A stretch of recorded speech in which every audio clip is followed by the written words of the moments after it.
Okay, we're live now. Woo! Alright. Alright, but we told people we'd start at 12, so we're gonna wait a while. Yep. Oh. Well, you have a new house? Are you in the office or? No, finally at my home taking this, so this is my office. You have a TV, you have bookcases, you have a real home, and a sword. Yeah, I have a real home.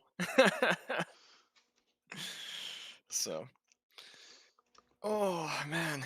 Alright, should post in the server saying we're going live.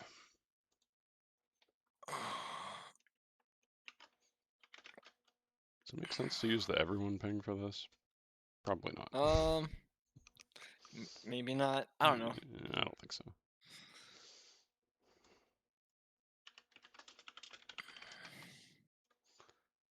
Should grab the link from wherever I put it before. Right.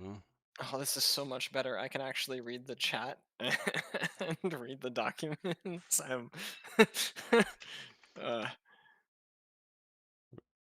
just copied the message link, not the actual link. Do you want to do Roger first? Just like for me, it would be. Sure, we can do that one first. Yeah. It's I do not have like a good Word application, so it's opening in it like WordPad or whatever. I actually saved them all as PDFs so that I could have them all within the same structure for how it's working. Volume up 20%. Yes, we can do that. Okay. And for my own microphone, can I do that? You are brilliant, sir. Let no one tell you otherwise. Do I alter the volume?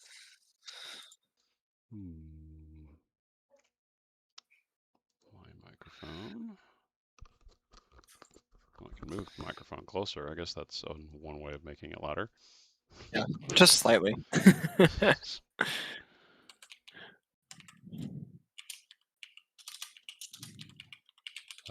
Yeah, is that better, Mike?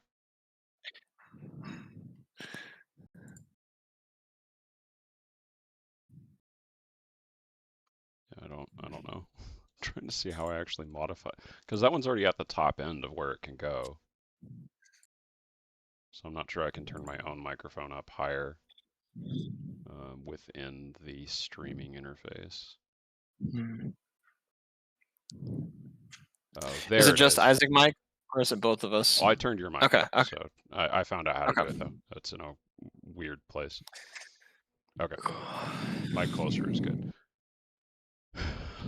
Adjusting my mic so Mike can hear me better. Yeah, Mike, yours looked really cool. Just, I mean, I didn't actually read them, but just visually. But yeah, we're gonna wait till 12 to officially get started. I will say visually, Mike, yours reminds me of. Have you played Arco?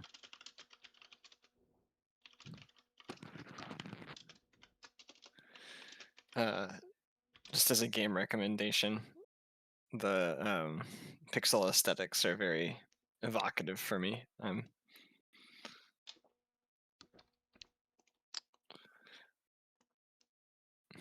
All right, I'll just be shouting this entire stream. I gotta turn you back down to where you were before.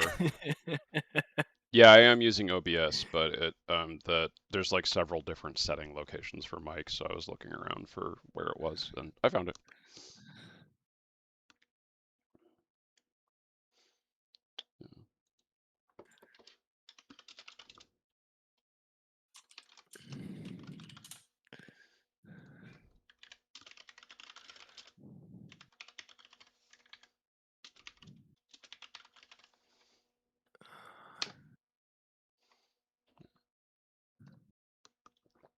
Hey, Roger, we're gonna do yours first. Woo!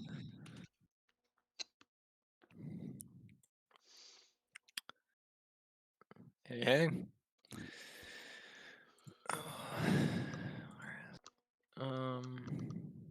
That's right.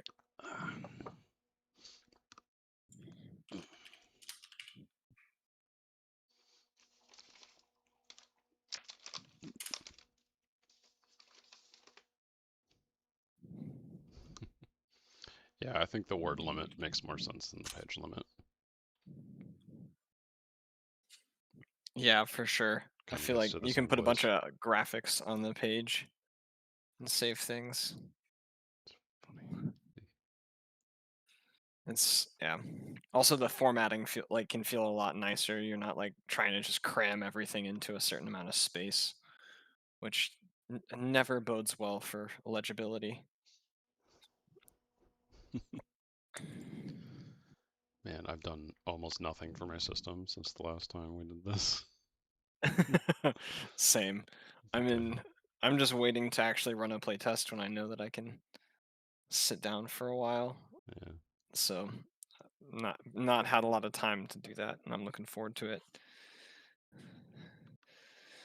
Oh. Yeah. I did some shield rules. I felt like I hit most of the like key things I wanted to, and I think I did some other rules. I forget what else was I doing. There was some of the rules I was working on. Oh, cable rules. For like whips and Cable. Oh, chains. I called them cable weapons. nice. I like that phrasing. Hey, one side. What's up?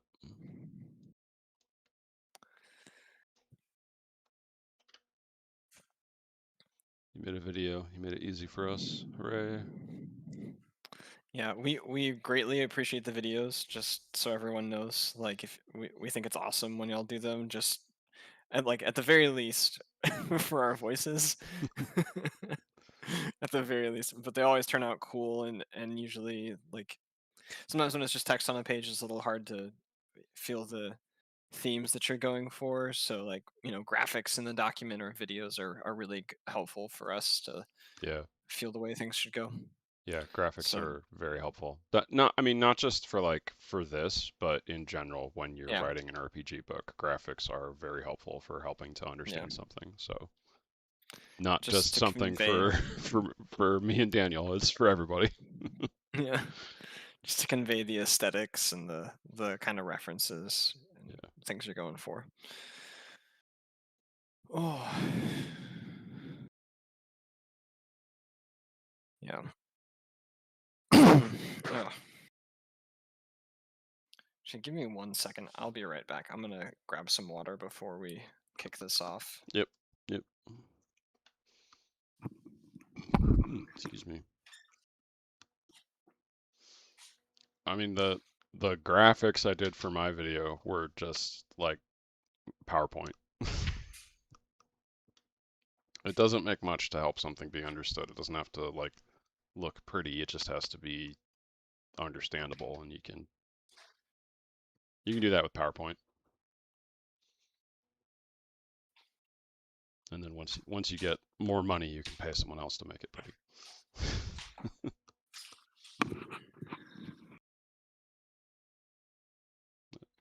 Yeah, for everyone that's joining, we're going to get started in 8 minutes for actually reviewing stuff, because we said we'd start at 12. We don't want to start too early and have someone miss it.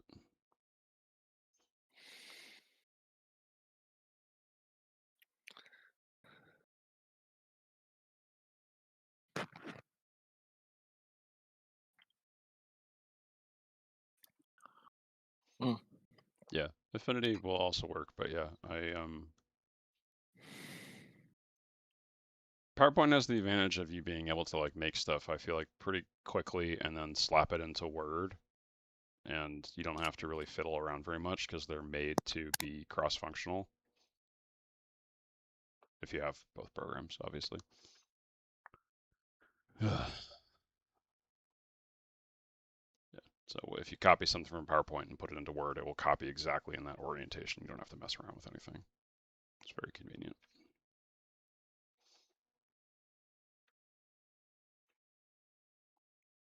Or you can also just screen cap it and then copy the picture.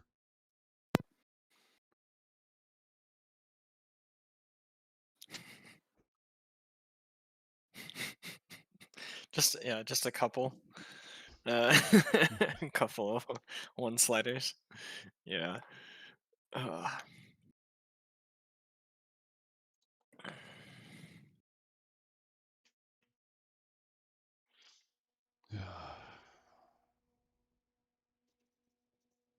Working on my D&D campaign setting, and now I'm looking at all my Wu Xing rules again. I'm like, oh, I should work on this, but I want to finish a project and then move on to it. Right. It's what counts as finished always feels like it keeps changing. It's another Yeah. issue. Yeah. I mean, have you played Wu Xing No, or it's tried not. to? It's not playable yet because you need to have the powers to play it. So right now I could make a shield character and a cable character, and Oh, okay. that's pretty much it. Um, Okay. and I wouldn't even have like I mean, enemies for them to fight. finishing a project is actually illegal in 9 countries. Yeah. Ugh. So Yeah. I mean, I could test the basic math, but I'm not even sure that would be a good test of it with just like those two things because Mm. shields as a main concept for a character feels somewhat unusual.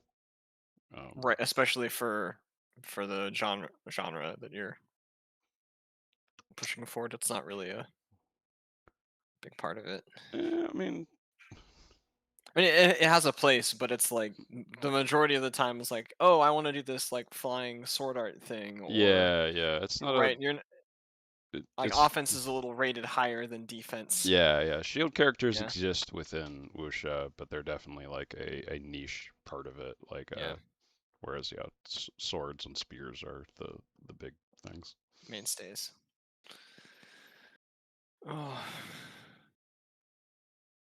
oh, by BattleTech.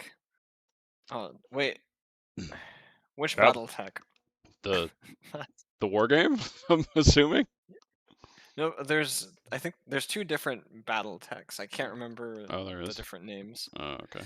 Yeah, there's like the Alpha or am I'm butchering. I can't remember.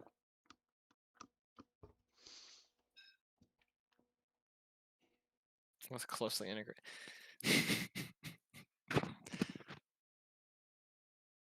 We're gonna have to like eventually do one of these challenges just for one side, just for like how does artillery or long range explosions work in your system? I mean, Or art like I think long range weapons in your system is a decent question. yeah, Because that's general enough that I feel like it can even apply to like social games somewhat. Like yeah. starting a rumor instead of an argument is a form of a long range weapon within that system. Hmm. Oh, that's a really good point. Yeah, I think that's usually explosions would be another interesting one, but I feel like would have a lot of entries that are very similar for how to Right. Yes, there is an approach area of it. effect. It affects multiple targets. It deals damage. Right. Maybe it shunts them out of the area if it has concussive force. Yeah. Where do we go from there? Right.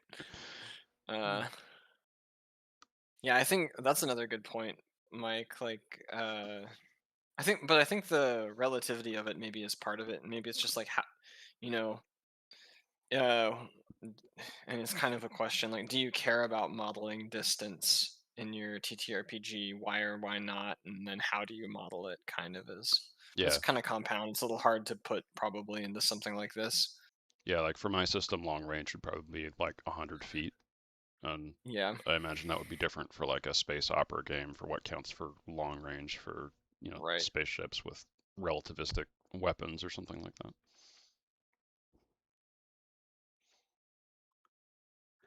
Hmm.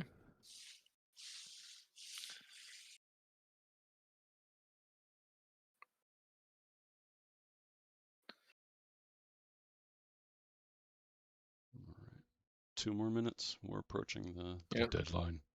Any late entries? You'll get half the coverage time for the late entry. Approximately like 5 minutes. That's it. No. Yeah. Uh, oh man.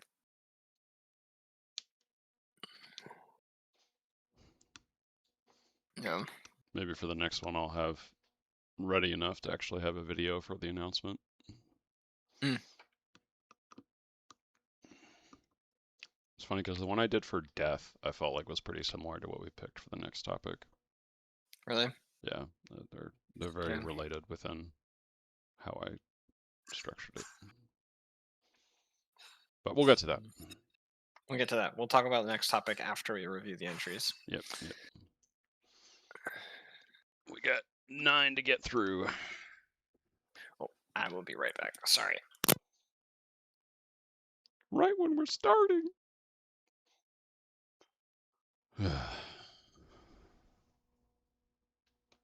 Oh, I also had the World Cup starting this week. US won. Woohoo. Canada game was really good too. Bosnia. All right, we're at time. Let's kick this off. Alrighty. Hello, everyone. Welcome back to TCS. Today's topic, as we all know, is shields and cover. So we've got 9 entries to go through, 3 videos, 6 documents. We'll take turns, kind of normal format as usual. For those that aren't familiar, maybe watching, we host this about quarterly, where we put out a prompt. We have some requirements around like what you can submit, and we let designers really present or show, like, provide information about the topic within their system. Um, Isaac and I present it. This isn't like a critique session or anything. Our goal is just to show off the like cool stuff and the smart stuff that y'all are doing within your own games, as part of just like community engagement for TFE. So, um, Well, we should introduce ourselves a little bit for, I mean, everyone that's in the yes, chat knows us, but for people that are watching, maybe later right. on, might not. So I'm Isaac. I'm the host of the Setting the Stage podcast, which interviews GMs about their campaign settings. And I also am working on my own campaign setting for release and a TTRPG called Wu Xing that's inspired by Chinese wuxia media and the Chinese 5 elements philosophy. Yeah, Daniel. I'm Daniel. I'm another game designer. My my main thing is the main game I'm working on is called Metanoia. I'm also working on a companion setting for it called Ithison. And then I also have a blog that probably I need to post on relatively soon, called Tabletop Discourse. So yeah. Yeah, that's what I have for your tagline on the stream is tabletop discourse. I don't know if you still want Yeah. that. Okay, cool. That's the one that I think should be there. I just haven't had some thoughts to. I have one that I'm gonna probably present pretty soon, but yeah, I've needed a break from it. Mhm. Not that I've posted regularly at all. I post regularly on my blog, but it's not as useful content as Daniel posts. Hey, entertainment is useful, right? Yeah, yeah. Like you gotta. Yeah. Well, Daniel gave a pretty good explanation that this is for everybody to submit entries. It doesn't have to be for your own game system you're designing. It can be for D&D or Pathfinder as long as it fits the theme. The theme for this quarter is shields and cover. So anything about shields, anything about cover from hiding behind walls, that kind of thing. So yeah, we're looking forward to the entries, and I think we're ready to get started. Yeah. I'll kick it off with one from Roger Pellicano. Forgive me if I butchered your name. I'll just go ahead and read it out. So, you want to be an adventurer. Then you need to know how to not die when facing down demonic hordes bent on destruction, a mad wizard and his golem factory, wild beasts given spell casting by wild magic, and whatever else Savinario is thrown at you. Industrial strength heroism is a combat focused game, meaning you'll be getting into fights very frequently. So, if you want to keep your blood inside your body, you need to learn how to defend yourself. And the first step is armor. There are 4 types of armor and 3 types of shields. Your class determines what armor and shields you're initially trained in, but you can spend time and money training to wear better armor. At the start of your turn, you gain guard equal to your armor, which is determined primarily by your equipment. There are ways to increase this, such as armor enchantments and some. Wait, okay, enchantments. All right, not enhancements.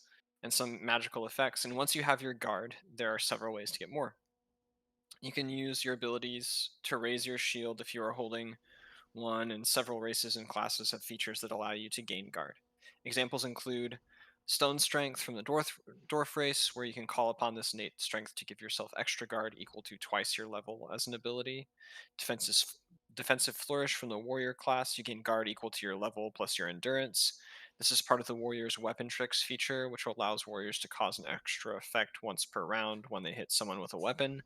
Defensive Ward from the War Mage subclass. As an ability, you can spend mana to gain guard equal to twice the mana spent, and you want as much guard as you can get generally, because that's what's keeping the enemy's sword from your squishy mortal flesh. When you take damage, you subtract from your guard first. If you take 10 damage but have 15 guard, then your guard is reduced by 10 and your health is unaffected. However, if you only have 5 guard when you take 10 damage, then your guard absorbs 5 damage and your health takes the other 5. Any extra guard goes away at the beginning of your turn, replaced by the new guard. So he's got a couple of examples of armor. So like armor cloth is just 1, light is 2, medium 3, heavy 5. Shield, a buckler is 1, a shield is 3, a tower shield is 5. Okay. So now that you know the basics, let's take it up a step. Cover. The best way to stay alive is to not get hit, so inflicting penalties on your enemy is a good tactic. While there are many ways to inflict these penalties, one of the easiest ways is by getting behind cover. If you're targeted by a ranged attack, which passes through a hex with cover, that attack has a -1 to hit you. That means that the number the enemy is trying to roll under is reduced by 1, making it more likely to fail. The Archer class has the Superior Cover feature, which applies an extra -1 when they're behind cover. And cover can be many things. It could be a tree or a pillar you're hiding behind. It could be sufficiently large furniture or even your teammate. Shooting through the hex of another creature gives cover to those behind them. And this doesn't even put the blocking PC at risk, meaning putting the frontliners between an enemy archer and the squishier members of your party is a good tactic. You can only have cover applied once, however, so you can't apply extra penalties by standing in front of someone hiding behind a tree. You either have the cover bonus or you don't. On your turn, you'll get one attack, one ability, and an amount of movement determined by your race, so it's like action, bonus action, and move. Okay. This is a pretty simple system and in a good way, right? Like I think guard is an interesting concept at the beginning, right? When you talk about like how you model defenses, and kind of keeps it dynamic, right? Like let's say, and I don't know much about Roger's system, but I imagine like you could have certain things that, um, for example, lower guard next turn or things like that that allow you to kind of make those plays where I mean, I'm thinking of like Souls-like games where they have like you have poise as kind of a stat on characters, and you Uh-huh. break enough poise, and like they're Oh, open for kind of attacks. I thought it was called stamina, but whatever. Yeah, Yeah, yeah. that I'm So I familiar think with that. stamina does also do that, but poise is like a different mechanic. But yeah, I think that's really smart. I'm curious as to like what the counting feels like, but this is really cool. So I appreciate the entry, Roger. Do you have any other thoughts, Isaac? I actually talked to Roger about this when he was on setting the stage. Mm, Um, I mean, there's some okay. new elements here, but I was already familiar with this system he's designed. And yeah, I think it works pretty well. There's plenty of other games that use this where you like just per turn you're marking off HP from your armor and then it cycles back up. Um, I think it is done more often in video games because it's more tracking. Yeah. So that's why you mentioned the Dark Souls genre that has this, and it also exists in backpack mobile games if you're familiar with those. I'm not familiar with Uh, those. You'll have to explain. it's it's a like you sort of have two HP bars. One of them is like your armor, and one of them is your health, and like Mm, different items recharge each of them like on a right. like once per Okay. second or something. So it's So same concept. You're recharging your armor stat at the beginning of your turn, um, which it's a decent way. I no, not decent. It's a good way of simulating armor. And simulating like armor breaking is sometimes just like too much of a pain, you know? Yeah. Like that's if you want to go full simulation. Um, and this Yeah. is I feel like this works really well when the numbers are small yeah, on a TTRPG, and it looks like they are. So yeah, I think this would be pretty cool to actually play with as yeah. like Like a mechanic. 15 guard would be someone that's really focusing on having a lot of armor with how this is set up. Right. Um, so yeah, these are small numbers. People are probably going to get through it with damage a lot of the time, and it makes armor feel useful, but it also means that people can kind of gang up on someone to get through the armor, unlike Hmm. the way where D&D structures it as like damage resistance that applies to every attack. Yeah. So that's what this problem fixes. Like so everyone's hammering on the big guy to try and take him down, and they make a crack in the armor. This kind of has that, and Yeah. where D&D doesn't. So that's what works here. And Yeah. yeah. Awesome. Good stuff, man. All right. I wanted to do Mike's Alrighty. next because it's pretty. Let's do Mike's. Here we go. So this is for the Fort system, Fantasies of Role Tactics. So Cover and Guarding in Fort by Mike and Mike. To summarize Fort, Fantasies of Role Tactics, it's another D&D clone in its themes and fantasy. Fort core features are a classless system, letting the player build their own class fantasy. Racial differences matter, size, abilities, culture, and diet. Stress management for spellcasting, humanity, and morale for NPCs.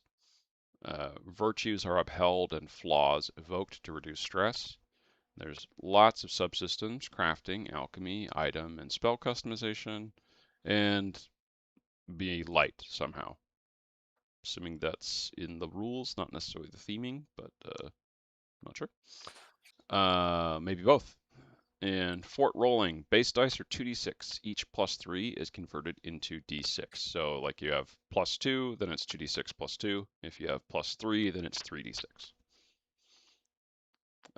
Only the 3 highest rolls are counted to the total sum. A little graphic here explaining that. So 3, 3, 5, and 2. You lose the 2, and you get 3, 3, 5, which is 11 total. Double 5 and 6s are opportunities. 1s and 2s are fumbles, which give opportunities to the opposition. Fabula, anyone? There's other games that do that too, like I'm blanking. Fantasy Flight has that. They have a different dice structure, but yeah, that's a common thing. Sort of the version of crits and fumbles, but opportunities and fumbles, same thing.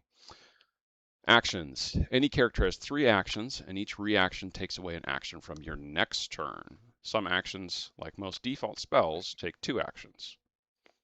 Actions related to cover and shields. Gaining cover is part of your movement action and be gained for free when found. So go behind something, you get cover. Protect. Action to protect another creature. Guard. Action to raise your shield or parry with a weapon. Block. Reaction to let your shield take the damage of an attack which would harm you. Doesn't require guard. So those are different. Okay. Dodge. It's an action. It gives you a +d6 to evasion. Evasion is modified with all the other former actions except block. Okay. Protecting and shields. Evasion, EV, is 5 by default in addition to your passive modifiers. Agility, attribute, evade, stance, and apparel bulk. A character which focuses on high evasion can get 10 EV at character creation, and they can still seek temporary modifiers of EV increases, mainly being hidden or the use of a shield or parrying weapon. Hidden gives a +3 against creatures who haven't sensed you. Protect increases protect creatures' EV equal to your size, 4. So for humans. So if you're standing in front of someone, you give them a +4 if you're human. The protected creature is attacked and the hit roll doesn't meet its EV. You will be targeted if your EV is met. Okay, so it gives them a +4, but if it's like, if it would hit you, then you get hit instead. So it sort of ends up targeting both of you, which makes sense with how we assume that works in the fiction. Shields increase the user's EV by its item bulk when raised with the guard action. Weapons have a functionally identical parry based on chosen item traits but lack the ability block. So guard equals shield item bulk. So a heavy shield means it's a big shield, means it's giving you a bigger bonus to your evasion. But it also means that it's heavier and might be slowing you down, which might reduce your evasion. Maybe we're getting to that. Large shields that are the item bulk equal to your side give you hard cover when guarding, making all attacks targeting you blocked by the shield by default. Here's the difference between guard and block coming in. Shields function as armor, which is extra health in Fort. So total wield bulk of character is its size plus strength. Default equals 4.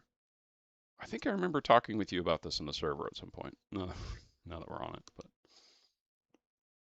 so a size 4 creature has 5 health, and with a standard quality plus 0 shield with heavy armor and standard armor, 2 out of 2 item traits makes the shield 4 item bulk and 7 armor.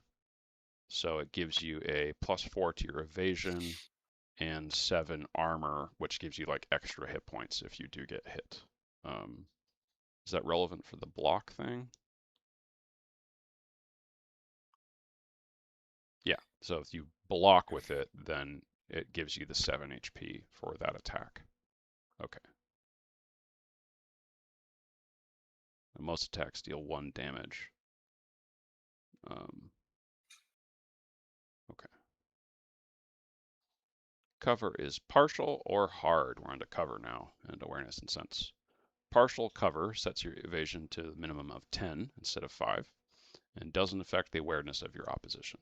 Hard cover makes the creature traced from sensed level awareness. Also, hard cover makes you untargetable to most attacks. So awareness levels are unaware, where no one knows you're there. Alert, you know it's there, but you can't see it. Trace, you kind of know where it is, but you haven't seen it yet. Or sense, you know where it is all the way.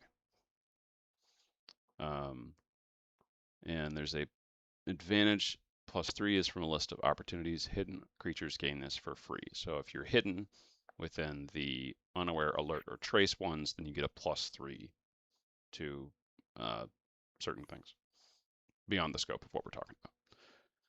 Basic senses don't allow you to sense a creature through hard cover like a stone wall, while exotic senses like life sense would sense, not trace, thus making it possible to target such a creature with a spell that requires you to sense but not have a direct path or path at all. We have some cool graphics for that, so it's like we're sensing this person's soul behind the wall. And then ways of ignoring cover.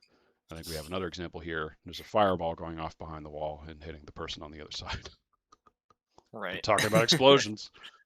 Partial cover doesn't protect from AoEs unless their evasion isn't met, minimum of 10. Partial cover is often destructible, so it cannot be used more than 1 round. Hard cover provides full protection from direct AoEs. However, the original origin of an AoE can nullify hard cover, thus it's a normal attack against evasion, as seen in the graphic. Piercing, when high enough, turns hard cover into concealment. Yes, it's a relevant part of cover. If it's a curtain, it's not doing you much. It needs to be enough to take the blow. Or I think that bit about hardcover is fun, where like you can turn hardcover into just concealment with high enough piercing damage. And partial cover, I'm assuming if you have, even with low piercing damage, that kind of applies to partial cover too. You can just punch straight through it. Yeah, I think there's like a barrier to it.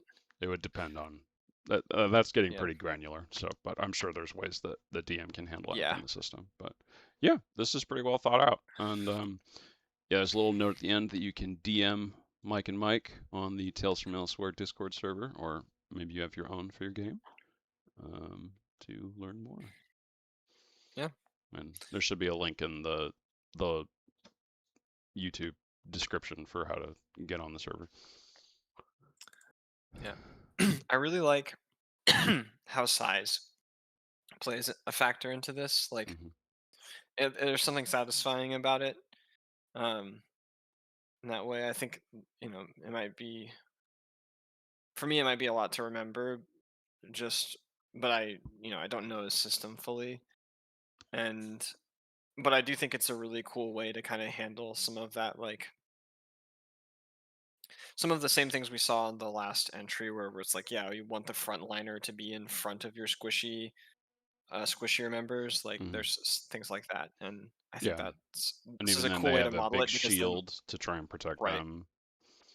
And also the other thing is like the larger they are, the larger the shield they are before it becomes a large shield. So those large shields are technically, I don't know if there's like rules about like the limitation of like, can you go up to a shield that's a larger size than your character, or sorry, a larger item bulk than your character's size. But Well, Mike yeah, answered in the chat that the wield bulk is kind of different than like your encumbrance. right. So that's how much you can carry like in your hands. Um, Oh, okay. so 4 item bulk shield. If the default is 4 for how much you can carry, that means it's quite heavy. And a normal person would be, this is all I can handle, and they can't use a sword at the same time. I feel like is what that's implying. Right. Oh yeah. Okay, that comment makes sense. Yeah, yeah. I see what you mean. Like the size itself can be a method of tanking outside of just shields Yeah, because of the way the mechanics work, which is pretty cool. yeah, Awesome.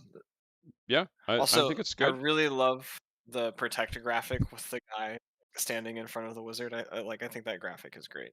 Yeah, it the makes graphics me really happy. are very good, and they also, like I was saying, like here's these ones, like I instantly knew what they were trying to communicate.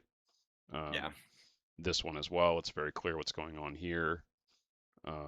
This one, they're all very helpful for understanding the system and have a you know pixelation vibe to them. It feels like I'm reading an old Game Boy instruction manual.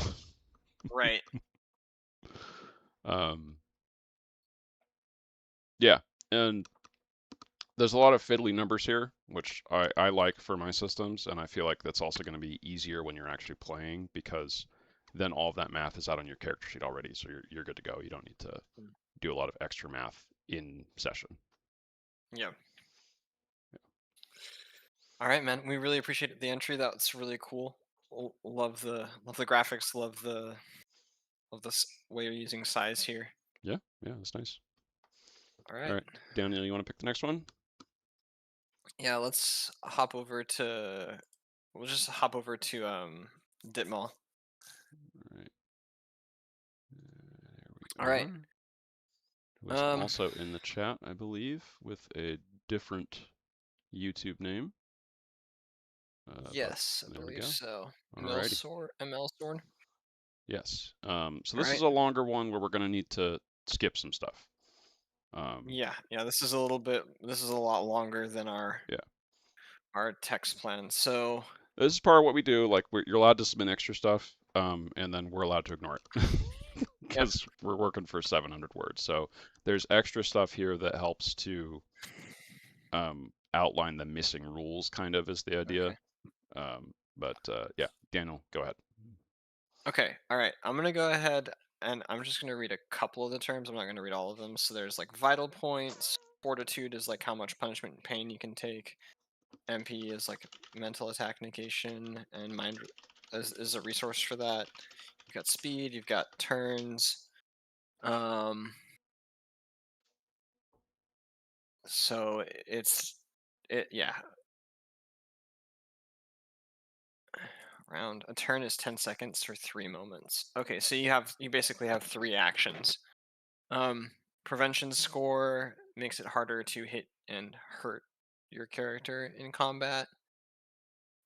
So I think we're going to see a lot of with prevention score and then damage nullification, and then you have to have a brawn modifier to wear certain weapons or armor.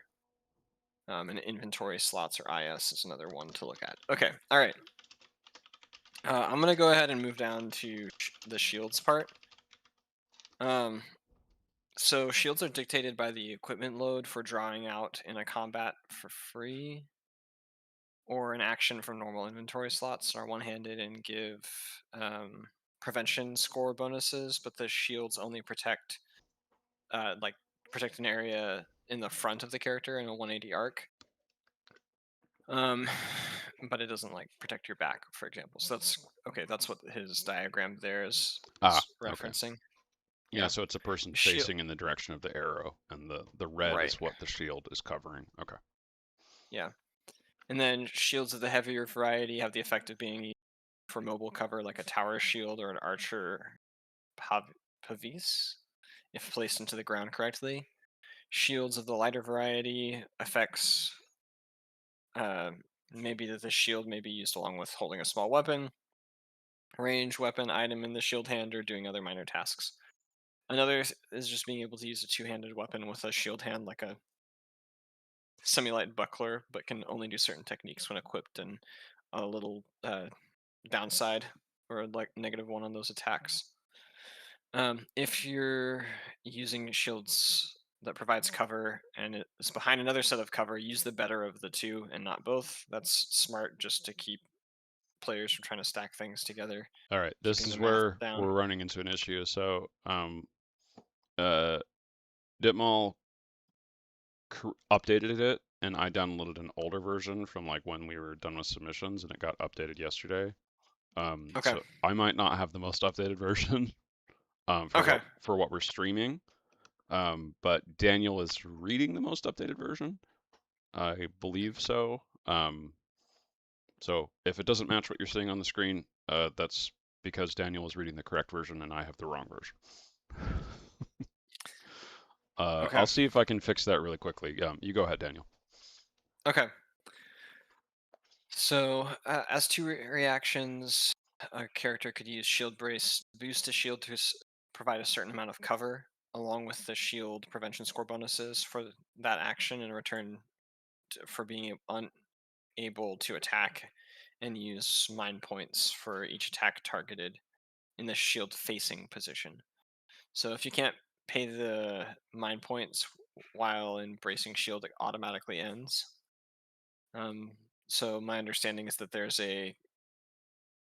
at least here, like holding the shield actually costs mind points, or sorry, bracing with the shield costs mind points. Ditmal says you don't have the correct version either. I don't have the correct version either.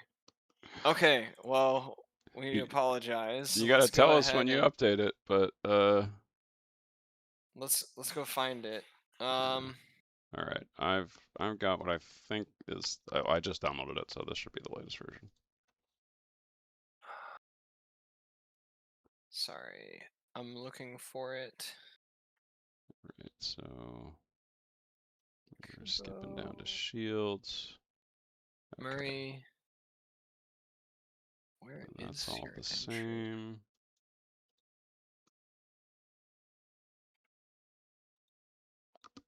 Yeah, It was the I first clicked the one that entry. the first entry that he did. Oh yeah, yeah. I clicked that Google document. That's the document.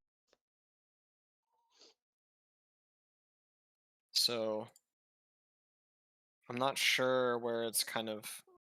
I think you might have only just started to drift from where it's different. So we can keep going from pretty much where you were. Okay.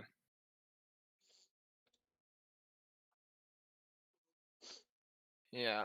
Sorry, Ditmal. I'm a little confused here as to if I actually have the right version or not. Like I clicked the link that was in. If there's a different link, then feel free to just pop that in the event submissions channel. But if not, then I'll go ahead and continue. Um, so you're spending like MP to brace with the shield, and that gives you like that allows the shield to provide a certain amount of cover along with already the prevention score bonuses in that action.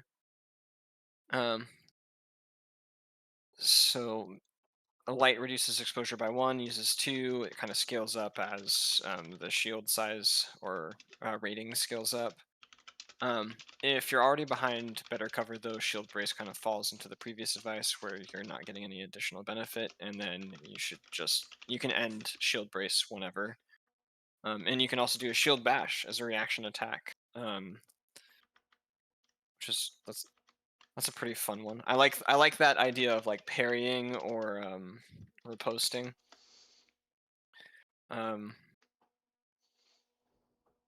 Then for cover and exposure, there's Where are full, we? 3/4, half, and quarter cover. There we go. So full, like there's no exposure of a character. You can't be seen, targeted, or target anything while behind that cover. If your location is known, you're going to get a big chunk to +4 prevention score. So a solid tall wall, a huge creature, a big tree trunk, a dug ditch.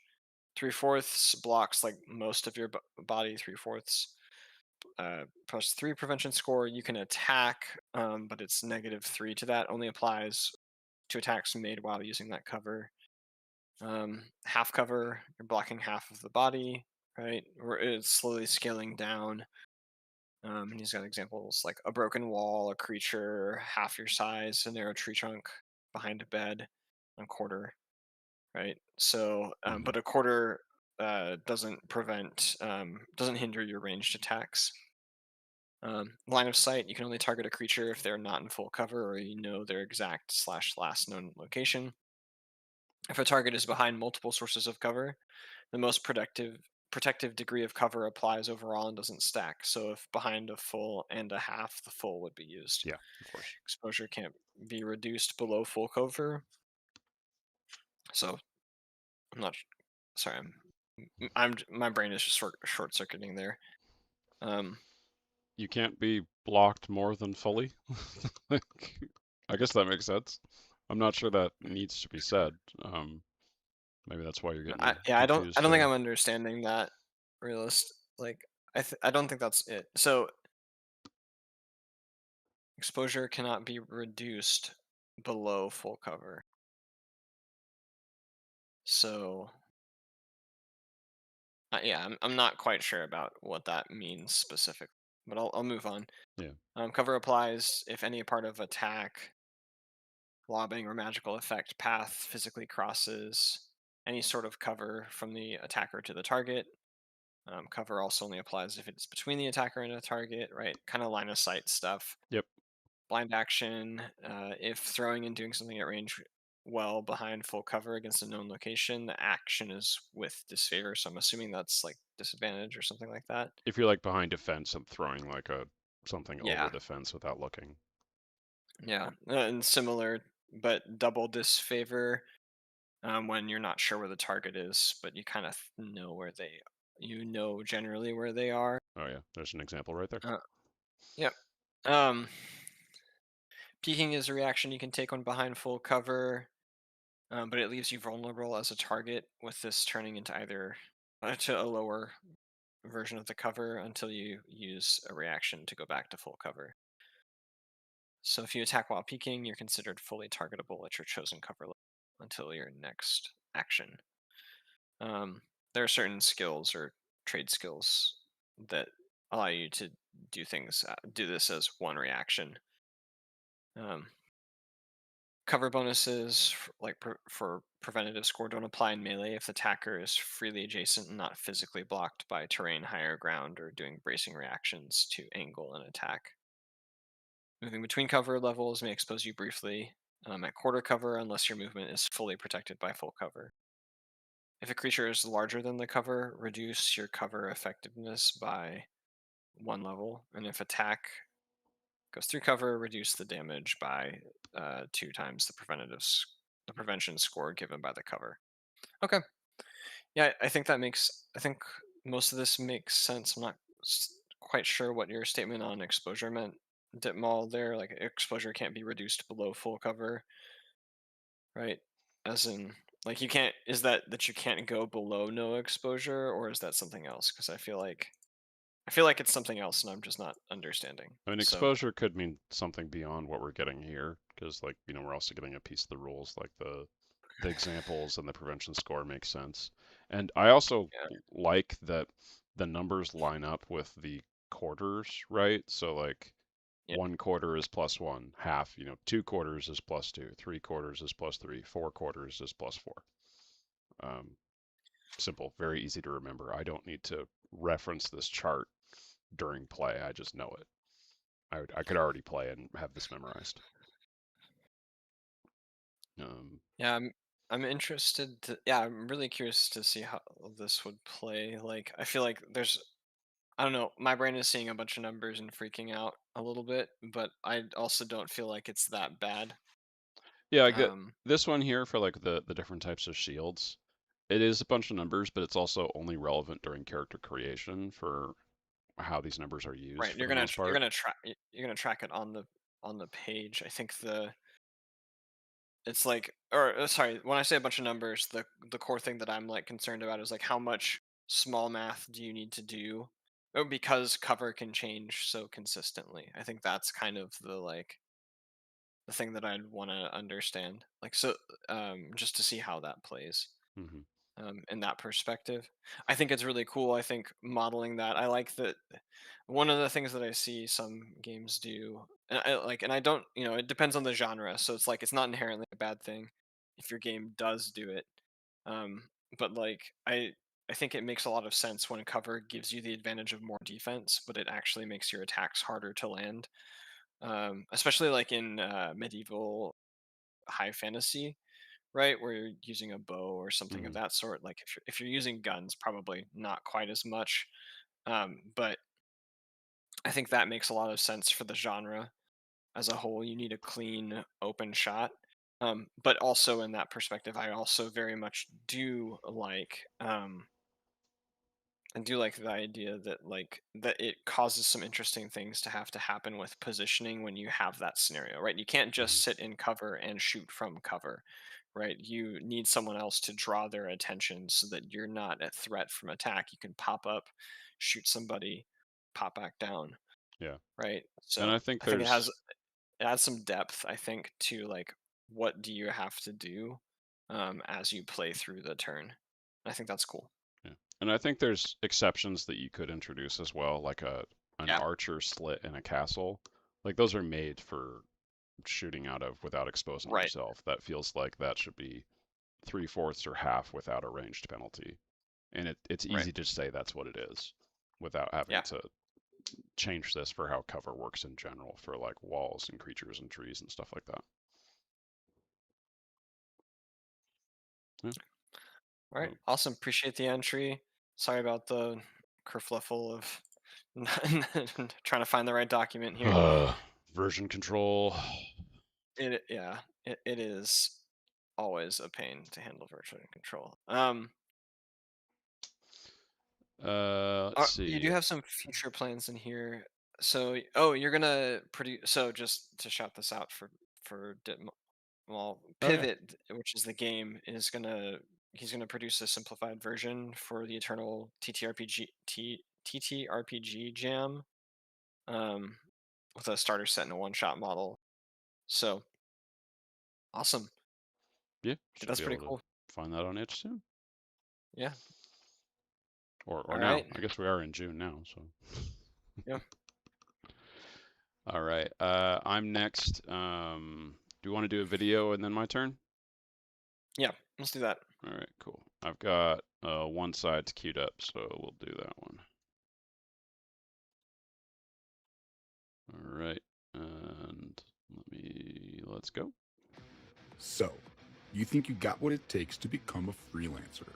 I've been a freelancer all my life, and let me tell you, if you're going to survive daring heists, tense negotiations, and brutal firefights, you're going to need to know a thing or two about cover and concealment. But if you have one and need the other, you may find yourself without enough protection or in the scope of a more devastating weapon system. You don't grow old in this line of work by being sloppy. If you listen to what I say, you may just survive until your next payday too. They call me Sensei, and these are my stories. First lesson. Cover stops a bullet. Concealment stops detection.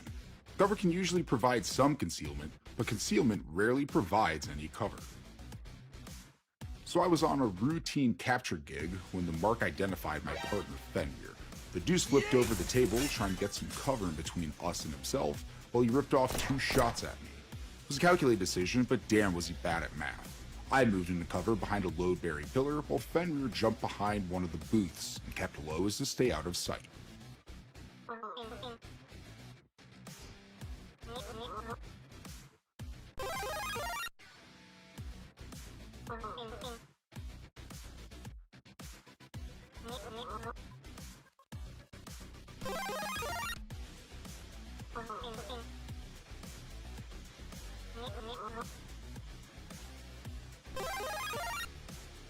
Second lesson. Thin cover is good, but thick cover is better. The Mark's shots ping off my pillar, unable to punch through or cause any damage to the structure. I squeeze off a few rounds of my own, and my rounds punch large holes through the flipped over table, but miss actually hitting the Mark. He still has his cover for now, but he wouldn't be able to handle much more from my heavy pistol until it was ineffective to use as protection.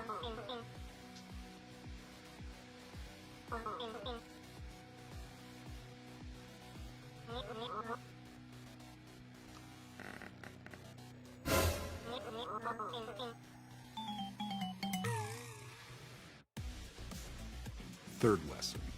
A solo is good, but a pair is better. Fenrir's voice comes over the earbud of my comm link. You fix him, I'll flank him. I load one of my extended capacity magazines and begin to squeeze off a steady barrage of rounds at the Mark in his cover.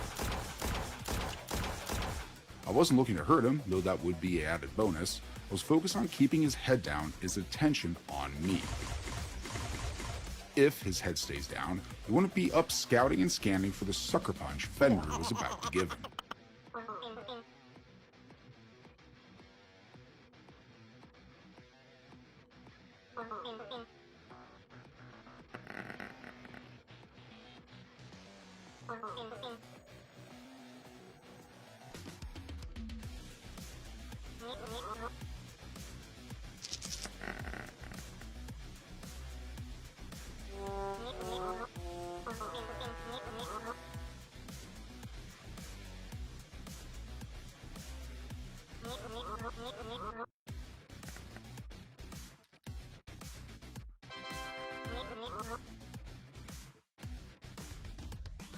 Fourth lesson. Just because you have protection doesn't mean you are safe. The Mark blind fires a few more rounds that harmlessly ping against my pillar. He was oblivious to Fenrir, who lobbed a non-lethal arc grenade that landed within close proximity of him. When it detonated, neither me nor Fenrir were affected, but the Mark took the full force of the grenade, locking up and spazzing his muscles until he fell convulsing to the floor.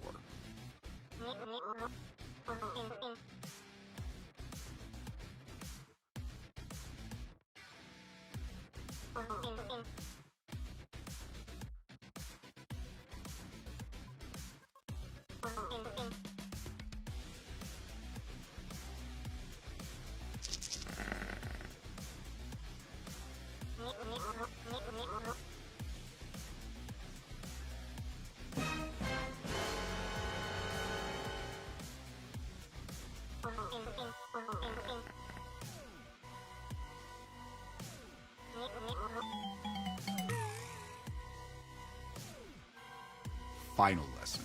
The environment is ruthlessly neutral. If you respect it, it will fight for and with you. But if you neglect it, it will be a nuisance at best and your enemy at worst. Just because we subdued the Mark doesn't mean the job is over. Alicia's streets are a maze of dark alleyways and congested roads, and sinister threats lurk beyond our current zone. A VTOL could drop a Corpo strike squad, a Datamancer might unleash a Machina against us, or a mage could summon an Ethereal to drain us of our essence. We would need to use every scrap of cover and concealment as possible, with our movement hindered dragging along the Mark, until we rendezvous with our fixer and claim the payday we deserve. And if you still refuse to accept no as an answer and are ready to sit at the High Ruler's table, then maybe the life of a freelancer is for you. Remember, no one else decides your fate. We make our own luck, and fortune favors the bold. I hope you always hold the winning hand. May we meet again.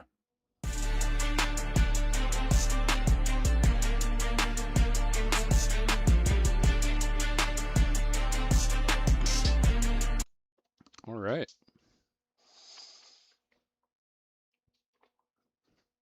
I finished on my end. I'm not sure if you're done yet. Yeah, I just wrapped up. The Monty Python Game Master Dealer icon was just killing. In a good way. I'm dying. Yeah, that's God from the Holy Grail. Yeah. Yeah. Yeah, I think like having played one side system, like what you're seeing on the screen is literally like the flow of events that occurs like Mhm. at the table when you're playing. And the tag system a lot with the dice kind of stepping and either growing or going down is a really easy way for like cover to degrade. Um, all while keeping it like within the same math that you are doing when rolling. So like his whole system is basically tags and you know clocks are the other one, but tags primarily. Like I mean, here the tag itself is a clock because the dice can step down. Yeah. So Now I'm seeing the um, connections to Fate here. It's all Fate yeah, uses tags too, but it doesn't have as much like numerical significance. You either have it or you don't. You're trying to kind of layer a bunch of them. You're still trying to layer a bunch of them here, but they have different values. So yeah, like the hardcover one versus a thin cover, and or the couch being just for concealment, it's probably not going to stop a right, bullet. Um, and yeah, and another part of Fate is by using a play example to show something off for how you explain it in your rules. So yeah, this I mean it's not exactly book ready because it's a video, but you mm, could you could modify this script a little bit and put it into your book with the pictures here yeah, and the rules next to it. So like if I wanted to fully absorb this video, I can pause and read the rules as I'm going. And it's a great companion to the the yeah, the book once it's out there. So yeah. yeah. And I think it was explained really well. Like knowing the core rules of his system, like that made perfect sense going through it. It's like you're getting an extra die that you get to roll. They're betting as part of the gameplay. That's kind of Hmm. that's part of it, but the cover there just like as a tag is a really simple and effective way. If your system is very tag heavy to handle things, it's really fun too because all right, I get this bonus because I am thinking about the environment. I think that's one of the fun parts about Fate when you start talking about stuff like this is you don't have to have a ton of super nuanced math to model the same kind of like narrative interaction, not narrative, um, event interactions that occur to Yeah. put it more pointedly. Like it's not about the story in that case, but it's about the environment and the interactions your character can have with the environment. Yeah. You can just present something very easily. So excellent entry. Yeah. I want to like a different way instead of a stun grenade. I want to set his table on fire. Okay, you roll to do Right. that, and now his table is going to have like a tag that degrades it every turn for how useful it is. Right. I mean, there's different ways you could interpret that within how you want the fiction to be represented, but you get the idea. Yeah. Also, the other thing that he put in there that was like suppressive fire as another tag that relates with cover. Um, just to call that out, that's such a huge part of how cover works with um, like guns specifically. Yeah, Uh, covering fire instead of physical, like hiding behind something for cover.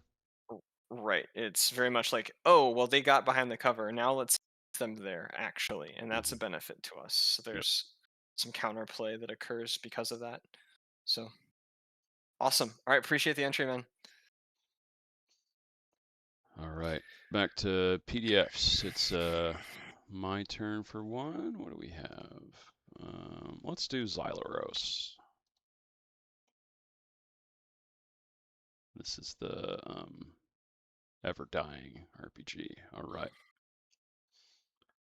Hello all, this is Xyleros, head of Aspire RPGs. I am the designer on our game Everdying, where characters are, indeed, expected to die very frequently. roughly every 2 to 3 sessions. If you give 5 or more sessions of combat without a death, odds are that it's basically someone else was dying. It's because someone else was dying in your stead. Or perhaps you've just been taking it really easy. Oh, instead of ever living, it's everlasting, it's ever dying. Okay, I'm seeing the connection now. Everdying is an action horror game where characters come back from death very quickly, likely even during the same session. In fact, they're often stronger while dead, but that's a topic for another time.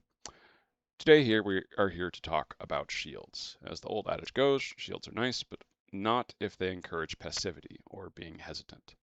This direct quote from a major source of inspiration for the game deeply informed my design choices for Everdying shields. Because of the represented fiction in which you face titanic monsters, shields being the most effective option most of the time, or even half the time, would be a failure to represent the fiction, in which attacks cannot easily be blocked but rather should be dodged. In Everdying, players are often targeted for attacks in one of 5 categories. These categories include melee defense, ranged, horror, cognitive, and magical defense. Based on their stats, a player can have a different default number of revealed cards in each category of defense. This determines their potential for scoring successes. Based on their armor specialty, each of those categories may have better or worse odds, and possibly some base successes. However, although heavier armor gives more guaranteed successes, it comes at a cost. It makes scoring more successes rather difficult and slows a character down in a game where timely movement can let you fully ignore some attacks. For using a shield, characters gain a base range defense success. Holding a big, flat object makes it easy to deflect mercury projectiles being shot at them and better odds on all physical attacks. They can also use the shield to actively block physical attacks at the cost of damaging it. Shields have different drawbacks than armor, however. Carrying one into a hunt takes up item slots, so it's already a choice to have it. But to gain their benefits, a character must choose. Again, to use an action at the start of each round, they want these benefits, actively wielding the shield. Losing an action is a hefty cost with only 2 actions per round. Lastly, for all of these drawbacks, the character is penalized in their horror defense for wielding their shield. You might be asking, why does using a shield make it more difficult to resist horror? I was going to ask that. As I see it, if you're using a shield to protect against something, hiding behind a shield, you are admitting that you are scared of that thing. And if you are scared, you are more vulnerable to horror and to your personal composure being disrupted. So using a shield makes you more open to the influence of fear and horrifying scenes, like bloody massacres and the howl of a werewolf. In summary, the shield might be useful if you are carving your way through weak humans, especially humans with guns, but against something truly dangerous like a giant werewolf's claws, it could be a liability. And that's all for today, fellow designers. May you never hunt alone. I'm really interested in the genre, the feel of the genre that Xyleros is designing into, right? It's like Shadow Like, of the Colossus, kind of. yeah, I mean, Shadow, not Shadow of the quite. Colossus meets Monster Hunter Wilds. Yeah. Yeah, meets Bloodborne, I guess. I'm really curious. Um, and I think the horror defense, like it can make sense, like you're hurting your eyes, like I that get kind of that thing. completely. Yeah, if you're using a Yeah, shield, it's because you're not as. I mean, it's a different set of honor than we have in our reality, I guess, where yeah. shields are just sort of reasonable for combat. Everyone uses them, but we also don't have werewolves and other things. So I also kind of get that. I also think it makes sense from the design goal that he has, though, which I think is like the more important bit here, where it's like he Hmm. doesn't want shields to be passive. So you can't sit there and stand behind the shield because you are weak to the like these horror type attacks, and that probably will get you out of the shield. So you have to choose when you really want to use the shield and when not to. Yeah. And I think that does, all of a sudden the character has to push forward. They have to try not to use the Yeah. right, which is I think great. I think that's a really good design. I think another interesting thing was that you said it gives a base range defense success, Yeah. but not melee. So shields are used for both historically. So only having it for ranged. Well, I I mean, think maybe that that's part of like you have to like have it raised for melee, but you don't for ranged. Might be what this is implying. I think we're well, it missing a says few there's pieces. better odds on physical attacks. So, and also you can use the shield actively to block physical Yeah, attacks, but yeah. it damages it. So it auto blocks the range, which I like. If you're using like a giant shield, like it's a giant tower shield, you can take a bunch of arrows or whatever. Yeah, yeah. But also for a game that maybe is like wants you to face a giant like a 3-story werewolf whose claws like extend into some Elden Ring, Dark Souls kind of Right, right. monstrosity. Is it really gonna? No, your shield might break, right? So Yeah, I yeah. think that's um. So yeah, Yeah, I like it. I think it's pretty simple overall in terms of like how it's mechanized, and I think also with those thoughts aligning with how you want the game to play, even if like a player maybe comes and looks at the horror defense as why, I think from a gameplay perspective the game is better off for it, which is awesome, yeah, right? yeah. Like There's you want the players to really push these monsters, not to sit back and whittle them down. there's a type of fiction that you're trying to encourage with that mechanic. Hmm. That I think makes a lot of Yeah, sense.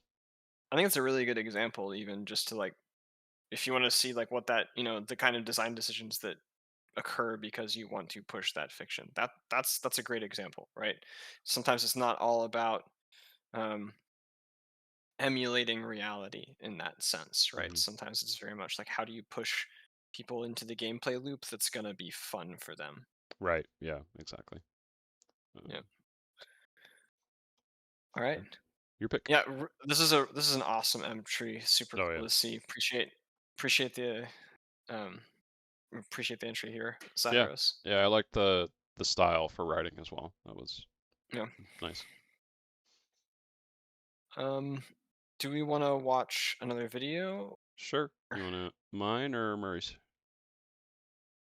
Um.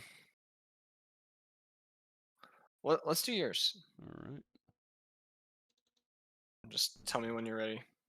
Yeah. I gotta queue it up. The movies, unfortunately, I cannot preload. I can only preload one of them. So Fun. now you get to see me twice on the same camera, where one of them is flipped, which is the mine and not the other one. But here we go. And Today we're going to talk about shields and RPGs. Hi everyone. go. My name is Isaac Shaker, and I'm the host of the Setting the Stage podcast, where I interview GMs about their campaign settings. This video is part of the quarterly tabletop community spotlight on the Tales from Elsewhere Discord server. The theme this quarter is shields and cover. So my entry is for the game I'm working on, called Wu Xing. I say working on because I'm focusing on developing my campaign setting for D&D style stuff called Cimmeria, and not focusing so much on this game, but still did something for this. So here we go. Wu Xing's central resolution mechanic is tied to the 5 elements of Chinese philosophy. That's wood, fire, earth, metal, and water. The game is created with a historical China setting in mind, so specifically the Three Kingdoms period, but any time before the Yuan dynasty should work. And in that period, shields were a very useful defensive tool for keeping you alive during melee combat.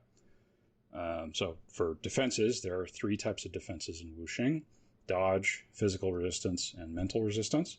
And those roughly map onto the reflex, fortitude, and will saves that you might be familiar with from the D&D family of games. In Wu Xing, if you're using a shield, it increases your dodge defense by 2. And Wu Xing uses a D10 for action resolution, so that plus 2 is roughly a 20% increase in your main defensive score. Shields also let you use shield powers, so we're going to go through a few of those real quick. So first one is catch and pull. This is a wood one. We're going through them in the order for the order for the elements. It starts with wood. It's a counter ability. A lot of the shield abilities are counter abilities because that's how they work. They're not offensive. They are reactions. So in this one, when someone misses you, you can rip their weapon out of their hands with your shield. Like your shield kind of bounces their weapon out of their hands. And it says it inflicts a major injury, disarm weapon. It's not exactly an injury, but it's very bad, so it's on scale with what a major injury would be. That's why it's classified that way within the game. Next to our fire abilities, we have Shield Bash, which is pretty simple. Usually when you use a shield to hit someone, instead of using it as a defensive thing, you end up not being able to use it defensively on a turn. This lets you do both. Pretty simple. Shield Throw lets you throw your shield, so you can be kind of like Captain America. Or there's other examples, but that's the main one people are familiar with. So you might as well include that as something that someone can do. And then we move on to Earth abilities. Shield Bounce, which is another Captain America thing. Lets you like bounce your shield around, ricocheting off of things so that it comes back to you after you throw it.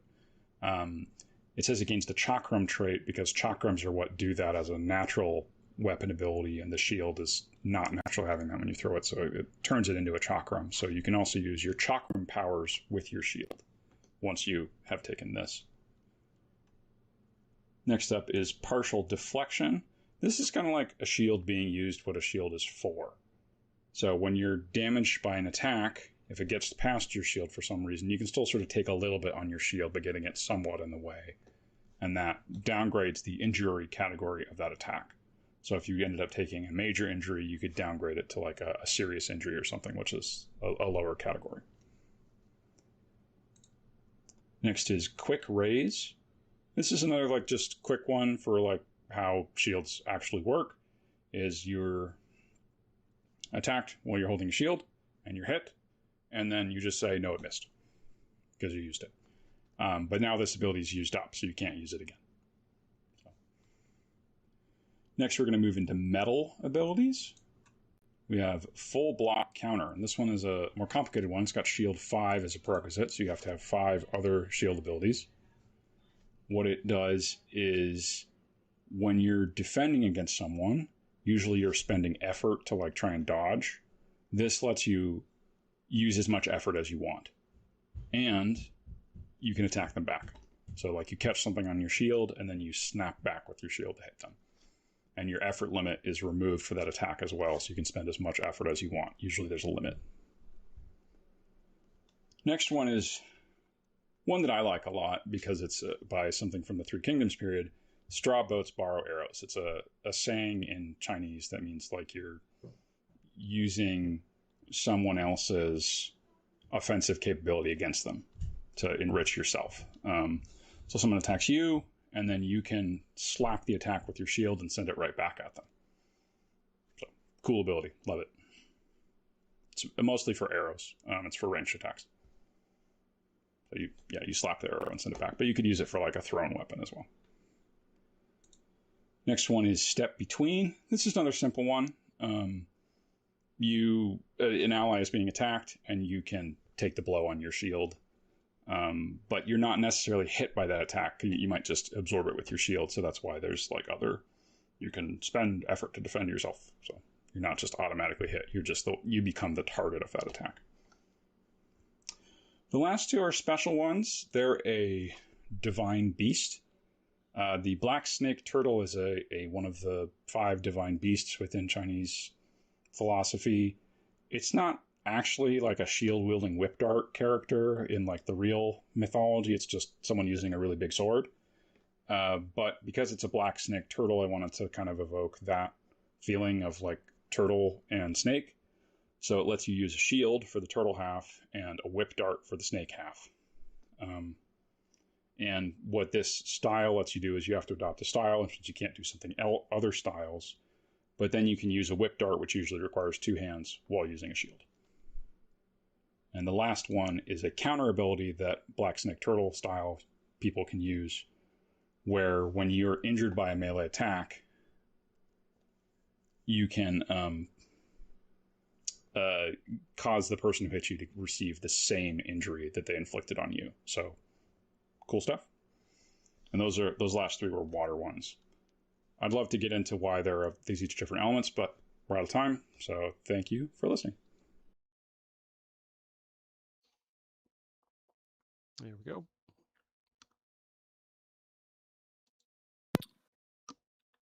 These were really cool. I think they give like a whole insight into the Wu Xing cycle is, and like it both into your dice mechanics as well. It's really cool to see. There is a question Mike and Mike posted: is shield bounce just better than shield throw, and in addition to the chakram bonuses as a Yes, whole? but you'll also notice the prerequisite. I didn't Right. list all the prerequisites because of the time for the video, but it requires shield throw. So it's better, and it's because you're building on what you learned from shield throw. Oh, wait. So shield bounce then develops off of shield throw. It's not just. It's also it's a dependency ability in the sense like you have to have that shield throw, and to then have it bounce between targets, then for it to come back. Yep. Yeah. Okay. So So there is some level of like conjunction of maybe not passive, but these abilities that apply together. mhm. Okay, that's cool.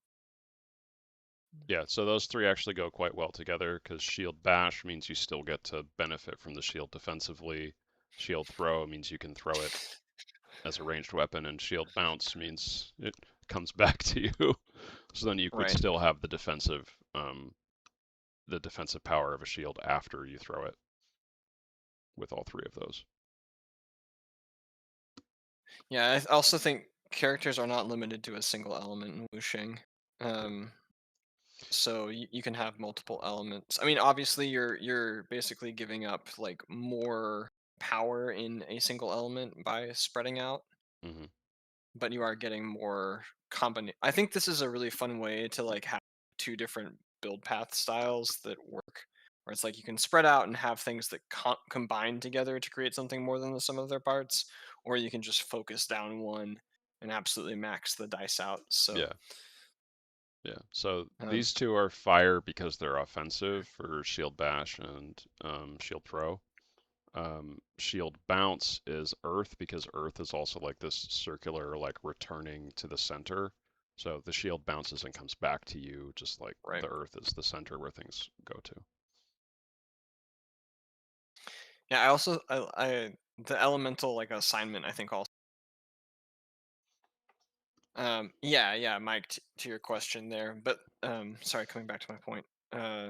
But like the natures and the philosophies kind of coming through in that as well. It's like if you're familiar with like MTG, then like I can see that like in your design with the way that you're placing these for the shield abilities, and that's cool to see too. Yeah. Yeah. Thank you. So I'm looking forward to seeing the cable characters, and then maybe a sword character, potentially as maybe like a one to get produced next. Yeah. The reason I did those two is because Black Snake Turtle is both of them put Right, together. Um, right, okay, yeah. But makes sense. This is making sense now. yeah. Alrighty, good stuff, man. Yeah. But yeah, to answer Mike's question, when you level up, you get a new power, and you can choose whichever one you want as long as you qualify for it, right? So for Black Snake Turtle, you need to know how to use whip darts. That's a requirement. So you have to take that power first, and then you can take this one. Shields, they're easy to use, so you don't need training in those for this one as a prerequisite. And then the Snapping Shell counter requires Black Snake Turtle and Shield 5, so you have to have taken 5 shield powers. Black Snake Turtle is a shield power because it has the shield tag. So that's one there already. But all right, yeah, I don't want to dominate the stage too much just because I made my own entry. So let's move on to someone else. What you got, Daniel? Or am I Let's up next? I don't go. know. I think it's me. Let's go Okay. to cryptics. That's a short one. It's a very short one. All right. So all tests or challenges in Cryptic are player facing. Under attack, the attacker has a target number, and the hero must beat that challenge to defend. And Cryptic's rules center around easing or raising the challenge before. So this is kind of like Numenera or the Cipher system. Inventory slot based. Everybody has 10 inventory slots. Cryptic doesn't concern itself with like equipped versus unequipped because that just slows things down. And the only exception here is armor. You can only wear one set of armor at a time. Every defensive item a hero carries takes up slots in inventory and can be used when defending themselves. Every slot of inventory eases the challenge, so it reduces the target number by 1. So a hero wearing chainmail, which is bulky and takes 2 slots, and a buckler can ease the challenge by 3. So a hero wearing full plate, which is bulky 3 slots, and carrying a tower shield, which is bulky 3 slots, would also ease the challenge by 6. And so they'd be 9 invincible, but at a steep cost, right? That's more than half their inventory spent on just 2 items. Better hope you don't need a lot of other gear. Additionally, any bulky item in a hero's inventory raises the challenge of any test involving speed or agility. Your 9 invincible juggernaut is very dependent on that armor to protect them because they're not getting out of the way. Short, simple, sweet, super understandable. Yeah. And a very kind of OSR in an implementation using inventory to constrain characters feels like a very OSR, or maybe not. I forget. What is Tabletop did a thing where they classified it, but yeah, it feels very much along those lines. So Yeah, you have to use the things that you have, and you have to make sure you have the right things. And Mhm. part of OSR was also like bringing sort of an army of hirelings into the dungeon with you to carry all of your extra stuff. So that could be the case here, where you have your plate armor and your tower shield, and then a minion that's carrying your leather armor and your regular shield and all of your different weapons, and they'll throw you the weapon you need during combat. Right. And that person's way down because they're not fighting, you're doing all the fighting, and they're just carrying your extra stuff, so you always have the right tool for what you're doing. Yep, this is cool. Yeah. I mean, it's a super short entry, but Yeah, appreciate it, Cryptic. it's simple. Sure helpful. I'd say it's almost hard to fully critique it without knowing the rest of the rules of the system, but we always run up into that issue. So, but yeah, the slots being what the cost is, and also the same number for what the benefit is, makes it super simple. You don't have to do a lot of thought into the balancing stuff because it's all pretty much the same for how the math works out. So yeah, nice. All right, man. We have Yakubo's and then Murray's, so we'll do Yakubo's first. All right. So, and just for the listeners while he pulls this up, the reason why we did that one next is I knew Yakubo's was coming up, and I didn't want to do 2 Janja or back to back. Right. Just... Don't want to cross the wires too much, yeah. Yeah. Another reason we're doing Murray last is because Murray is in Australia and is asleep right now. Poor guy. All right, Seeking Dao. Seeking Dao is an RPG inspired by the Chinese fantasy genre, Xianxia, which focuses on cultivators and their pursuit of self-improvement and immortality. Combat can be described as a combination of martial arts and spell-like techniques. Cultivators can be unarmed, but they can also use a variety of weapons and other items during a fight. How weapons work in Seeking Dao. Weapons, including shields, do not have the usual statistics. This means that a weapon itself generally does not affect damage or defense. Instead, its primary significance lies in enabling techniques that are marked with a tag matching that weapon's category. Under normal circumstances, you can only use a technique with a shield tag if you are actually carrying a shield. Weapons, armor, and other items may provide passive or active benefits if they are made from rare materials or contain a spirit. They may be marked with additional tags, for example, a saber that deals fire damage in addition to physical damage, may provide bonus reaction tokens, or may even contain a technique that a character can use despite not knowing it themselves. Such items are rare, however, and difficult to obtain. Players may use materials harvested from monsters or sacrifice other rare items and process them through the crafting system to create a new item or improve an existing one. One of the equipment tags is quality. Depending on the difference in quality between weapon and cover, or armor and other protective items, it may be possible to destroy or damage the item and prevent it from being used further. Protection effects. From a mechanical perspective, protection effects must most commonly manifest in one of the following ways: reducing the severity of an injury from severe to moderate, or from moderate to minor, reducing the amount of injury suffered. For example, if a character would suffer 3 severe injuries, they might instead receive only 1 severe injury. Temporarily increasing the body or mind attribute, limitation of the effect of an action. For example, an attack still causes an injury but does not inflict bleeding, or complete immunity. Tags may also play a role here. A particular defensive effect may, for example, work only against techniques with the Thunder tag, or it may protect against everything except physical attacks. Cover in combat. By cover, I mean using the environment to shield the character from enemies' actions. Protection effects, including cover, are represented differently in the fiction depending on the type of combat scene currently taking place: duel, battle, or hunt. Duels use range bands. In addition, actions in a duel occur simultaneously, and the sequence of events in the fiction is determined based on their resolution. As a result, cover is primarily flavor or scenery that helps shape the narrative. For example, if a player chooses a defensive action, they might describe it as trying to hide behind a pillar. If the opponent's action breaks through that defense, then the attempt failed. The character did not get behind the pillar in time, was struck by its fragments, or perhaps their opponent simply cut the pillar in half.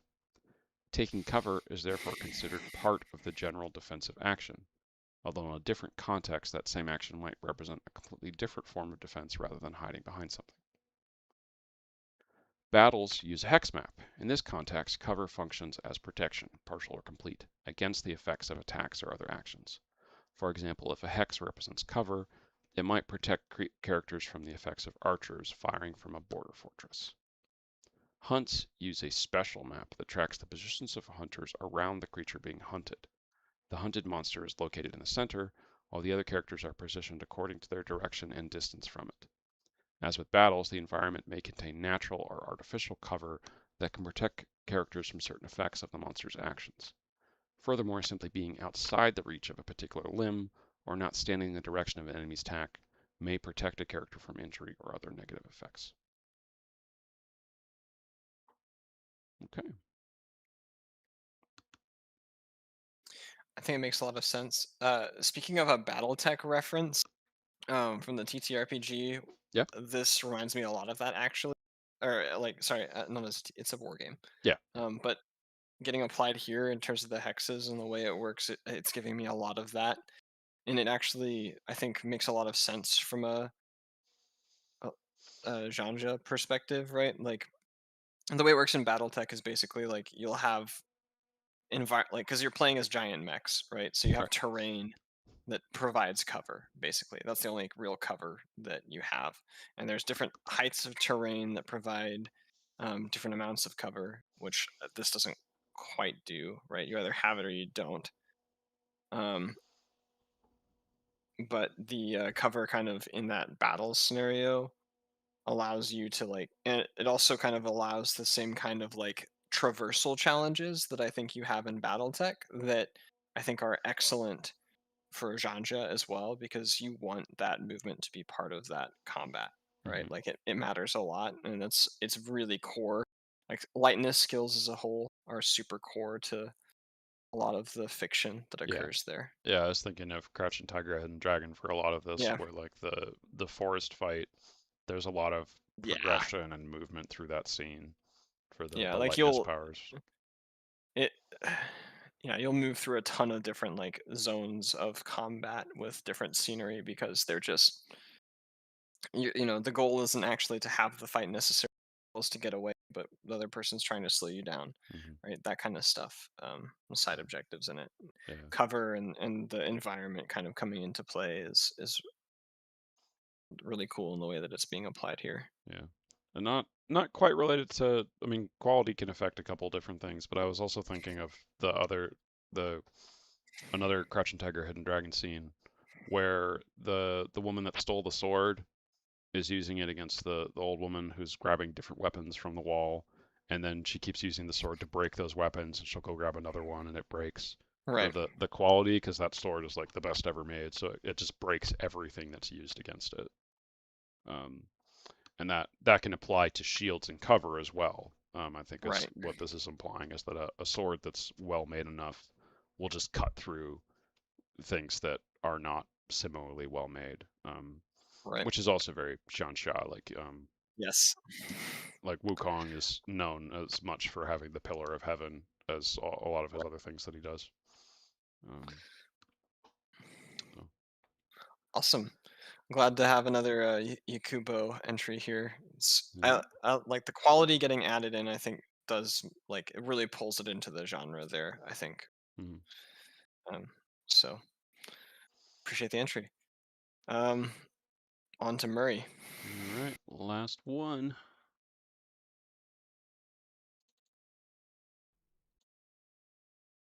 All right, I got it ready. You ready? Ready. Okay, 3, 2, 1. Welcome to Go. Shields and Cover in CARPS. This video has been created for the he's kind of quiet. April 2026 TCS. Like even in my headphones. Thanks to Peter for his Discord channel and I can adjust it up on my end. Yeah, I might adjust it up for them. All right. Okay, I'm gonna start over, but you do what you need to do for yours. Video has been created for the Tales from Elsewhere April 2026 TCS. Thanks to Peter for his Discord channel and Isaac and Daniel for their streaming efforts.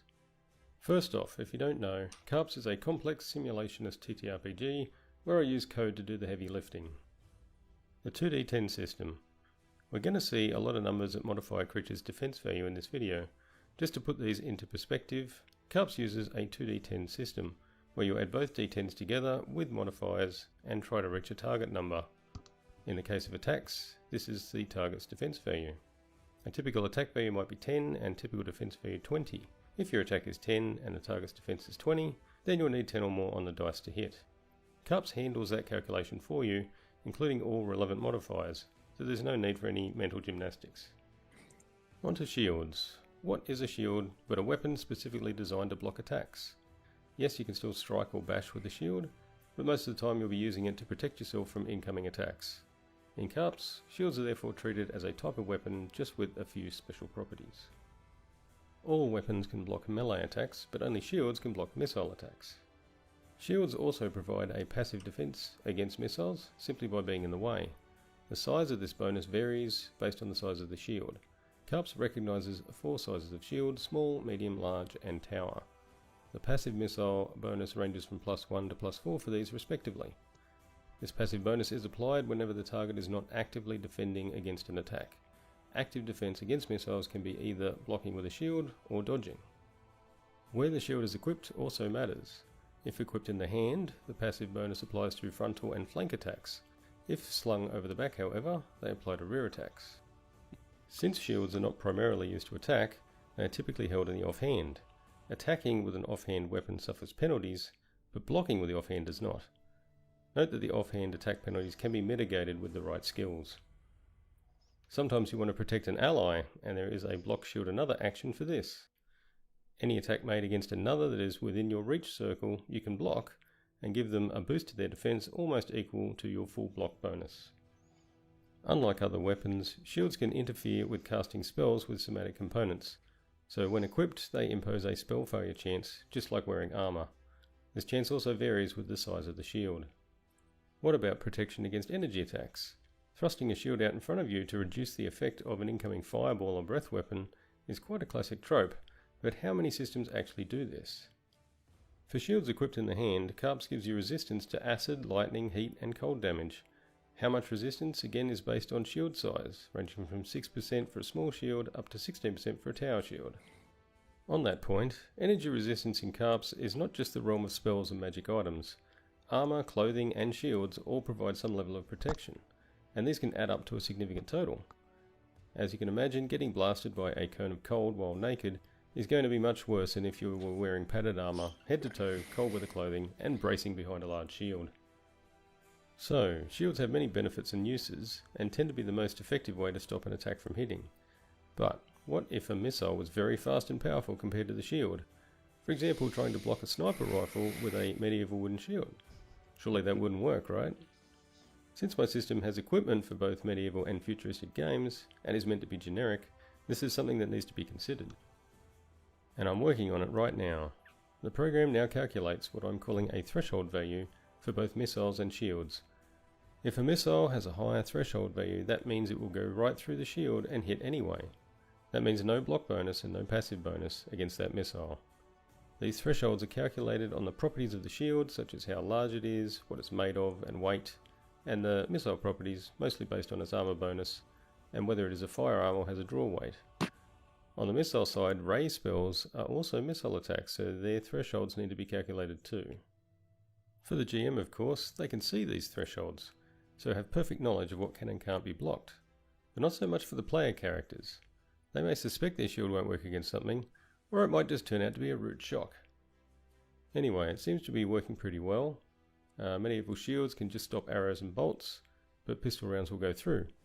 Ballistic shields are made of modern materials that work better, and on top of that they tend to be heavier, so as a result end up with high enough thresholds to stop low to medium powered firearms. The code for this is coming along nicely, but it's still a work in progress. Trying to keep this video short, so let's move on to cover. Firstly, what is cover and its close neighbour, concealment? Cover is anything blocking line of sight to a target that can stop a missile from hitting them. Concealment is basically the same, except the missile can pass through and still hit the target. Cover is treated in a pretty standard way in CARPS, simply boosting a target's defense value so they're harder to hit. This bonus can vary all the way from +1 to +8, depending on the level of cover and difficulty of the shot. The level of cover is for the GM to decide in each case, considering walls, terrain features, bulky items, other creatures being in the way, and so on. If something has 100% cover, then the attacker can't see them at all and can't target them. As shown in the table, level of cover can also restrict which actions a creature can take. For example, throwing something is going to expose them more than firing a crossbow. Getting back to the cover versus concealment question, what exactly is available to hide behind and what that thing may be able to stop is a bit more nebulous. This is ultimately for the GM to decide, but the threshold values of missiles and shields we just talked about can certainly be used as a guide. And if you want destructible cover, just throw some furniture or other items into the encounter. These all have hit points and can be broken and destroyed. Well, that's it for shields and cover in CARPS. I hope it gave you some ideas, or at least you found it interesting. If you want to know more about the system, check out my other videos. That's all for now, folks, and may your characters always be awesome.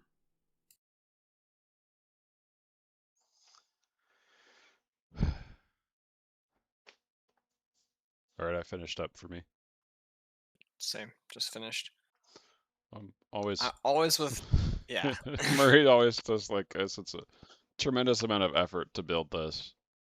Yeah. You know, I'm always floored by the amount of detail he goes into and just how much put into his system over the years for this, like the granularity of it and the fact that he's like, yeah, the goal is for the computer to do it. Like he's turning a TTRPG, he's taking a TTRPG and the medium, right, and the like general interaction for like a D20 kind of style game, and then just I don't want to call it bloating because it's not bloating. He's like expanding on the math and the intricacy of what's going on, like to the level that a video game will, and then keeping it low impact, as low impact as he can for the player. Like that is a hard endeavor. So, well, just another component for how far he went here, like putting down this, like the table. Okay, he moves the table right, over, turning the table, and then it turns. Like not know. just having like it's knocked over image, but having I guess 6 of them or whatever is required for having it rotate like that. Yeah. It's an immense amount of work. Well, yeah, he'd mentioned in chat that he was going over like trying to make it work for like, you know, this is a shield and it's made of wood, so it can't block bullets, and it can't really block fire either, but it can block ice. And metal shields are probably good for blocking bullets, but bad for blocking fire because the metal will heat up and burn your hand. And trying to have something that worked for all of those different use cases, because he's got guns and arrows and axes and fire blasts and ice blasts and probably lightning and, you know, all sorts of different things. One thing that I really liked and it stuck out to me is that he's modeling like because it's not a break value, right, in the way that like you have a lot of games model it, and a lot of that's just because humans are the computers there, but here he models hey, what does it take to puncture through this thing? Actually, it's not like Mhm. random chance. The thing will just puncture through it because it doesn't have it. It kind of to me it mirrors the same kind of quality concept Mhm. that like Yakubo used, like in a similar way. He has it more fine grain so that there's more customization Yeah. there. But I'm yeah, curious if there's this extra component of like ammunition can also affect the puncture capacity. knowing Murray, probably he May just didn't want to get Probably into it for not the there yet, but what he's adding it in the or next yeah, update. yeah. Yeah. Yeah, he Um. maybe isn't there yet, but it's gonna happen. Yeah. Yeah, I'll see green tip 5.56 rounds come through the armor piercing ones. Yeah, those are gonna be canon. Yeah. Uh, Well, awesome. I wanted to note for the people that are watching that this version you can't see the numbers on it just because it's reduced in quality for the stream. You can see the numbers and do like more of like a actual comprehension of what he's talking about with actual numbers for like the shield is 5 and the arrow is 4, so it doesn't puncture, but the crossbow is 6, but it does. I don't remember the exact numbers, but you can find that on the actual video that I'll be posting a link in the description after we're done with the stream. All right, that is all of the entries. I Yeah. didn't see anybody throw anything else into chat, so I think we're off the hook. Yeah, yeah. But um, thank you, everybody. This is really cool, and yeah, we want more next time. yes. Before we take off, we'll talk about the theme for next quarter, and that date will be. I don't remember the date. We'll put We do the event 6th, submissions. so that would be September 6th would be the due date for the next one. Right. Okay. September 6th, and then the next topic here is going to be XP, or well, not XP, but character growth mechanics. XP is just one type of them. Just a So, name for it, yeah. It's the most common right. one we're used to. Let's we want to see how you characters progress in your games, what mechanisms you use to show that progression, how it feels as they progress, all that stuff. So really excited for the next one. We'll put out a little bit of a prompt for it, same as we do normally for this in the TFE channels. Just and if you're new and watching, you can go down to the community, the tabletop community spotlight, and usually there's a thread. It disappears after a little while, but there'll be like a thread for event submissions, and That's that's within where we'll also the put the Discord prompt. server. Yeah, so there's Yeah, within a the main Discord server. channel for Tabletop Community Spotlight, and then there is a thread for each of the Yep. quarter submissions. So this will be the next one. Is Yep. yeah, XP, but that's just one of the many progression Yeah. mechanics. So yeah, we'd like to hear about what your system has, or maybe why you didn't include it would be another possible answer. Yeah. But Yeah, the good note from Mike and Mike here. Yeah, threads go hidden a few days of no chatting. He said like 10. I don't. So just if you're like wondering where it went, it's still there. You can go to the main channel, and there's usually kind of at the top right. It looks like a spool of thread, and you can open up and find it there. So awesome. All right, everyone. Appreciate all the entries. Thanks for sitting down and going through everybody's stuff. It's always cool to kind of have people come together and learn from each other, and I think that's like the main goal here. So I think I learned some things that I like from just looking through this stuff. So I appreciate everybody's effort. We're looking forward to the next one, and until then, take care. yeah, thank you, everybody. I had one more thank you I want to say was to Yakubo for making our fancy Yes. graphic. So also thank you to him for helping out. All right, thanks everybody. We're gonna sign off, and we'll see you in the Discord server for most of the people watching.